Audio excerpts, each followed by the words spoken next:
Eh bien bonjour, bonsoir, j'espère que vous allez bien, c'est Flo. Et aujourd'hui on se retrouve pour les spoilers du chapitre 239 de Blue Lock.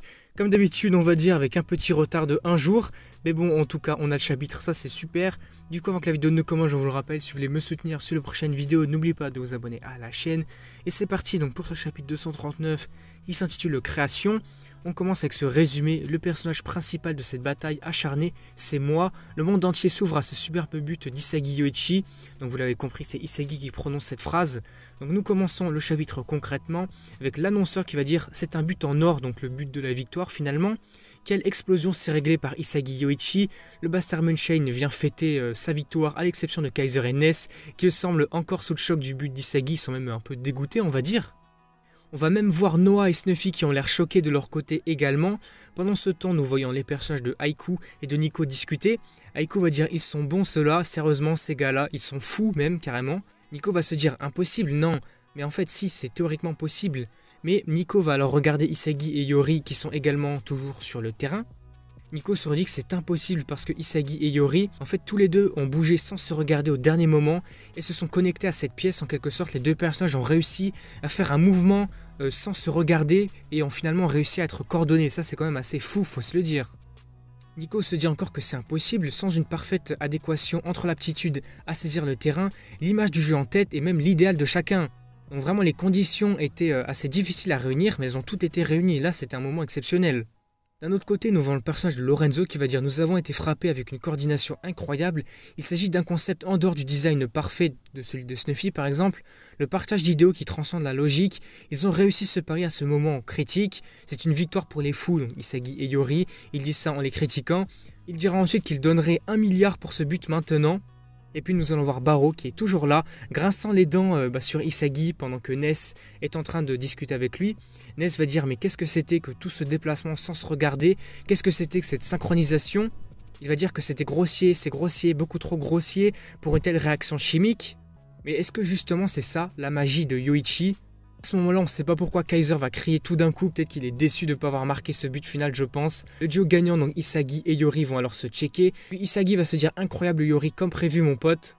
Ton tir m'a fait réaliser, si je fais semblant, un moment d'opportunité naîtra sur le terrain. Ça, c'est les mots de Yori. Si nous croyons en ce moment sans se regarder, nous devrions pouvoir imaginer le même but, parce qu'ils ont un petit peu la même réflexion.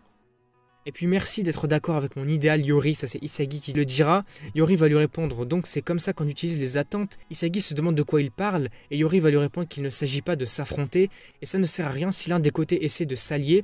C'est une relation où vous ne pouvez croire en l'autre que vers le même futur. Ça me fait du bien, j'ai l'impression d'avoir trouvé une nouvelle façon de vivre. Et merci encore une fois Isagi. Isagi va lui répondre oui, allons au sommet du monde. Non, non, je vais arrêter de jouer au foot avec Isagi, va dire Yori. Isagi est encore un petit peu choqué de ça.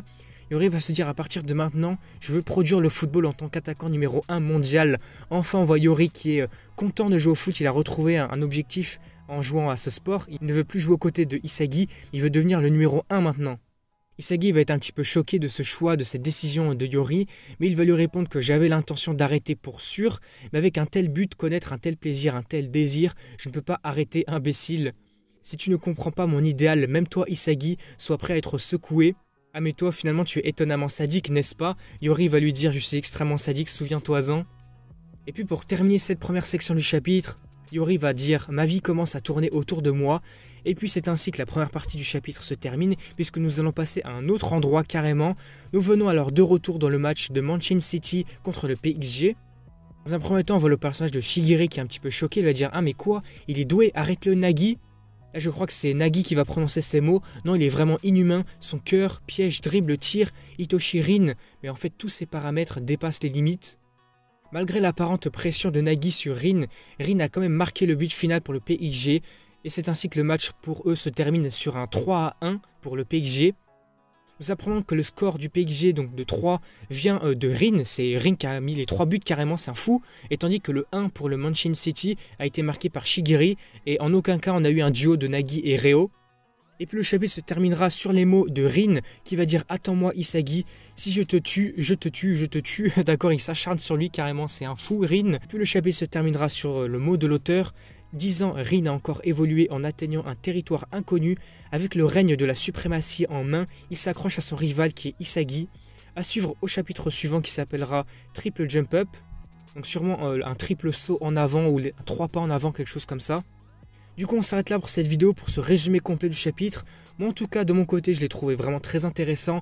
Enfin après des semaines et même des mois je dirais, le match du Bayern München s'est enfin terminé. Parce qu'après des semaines etc on a vu le développement de Yori, de Isagi, le match n'en finissait pas, il s'est enfin terminé, je pense que pour le coup on est tous contents. Et puis là vraiment pour cette deuxième partie du chapitre, revoir Manchester City et PSG, donc revoir des personnages comme Shigeri, Nagi, Rin Itoshi, c'est incroyable, c'est vraiment super cool de les revoir. Et puis surtout pour ceux qui verront les images qui ont leaké tout simplement du chapitre, on voit Rin Itoshi qui est complètement fou, qui utilise son ego à plein potentiel, j'ai l'impression. On voit même une aura tout autour de lui, comme quoi il utilise le flow. Donc là c'est vraiment intéressant de voir le personnage évoluer comme ça. J'imagine qu'au prochain chapitre on reverra le personnage, en tout cas j'aimerais bien, parce que ça fait longtemps qu'on l'a pas vu, et puis j'ai envie de voir un peu plus sur Rin qui est un personnage vraiment incroyable. N'hésitez pas à me dire ce que vous en avez pensé de ce chapitre dans les commentaires. En tout cas, si ça vous a plu, n'hésitez pas à liker, à commenter, à partager comme d'habitude. Et surtout, n'oubliez pas de vous abonner à la chaîne pour me soutenir sur les prochaines vidéos spoilers. Que ce soit du Blue Lock, du Jujutsu Kaisen ou du My Hero Academia, je serai toujours là pour faire les spoils. Et du coup, moi je vous dis à la prochaine.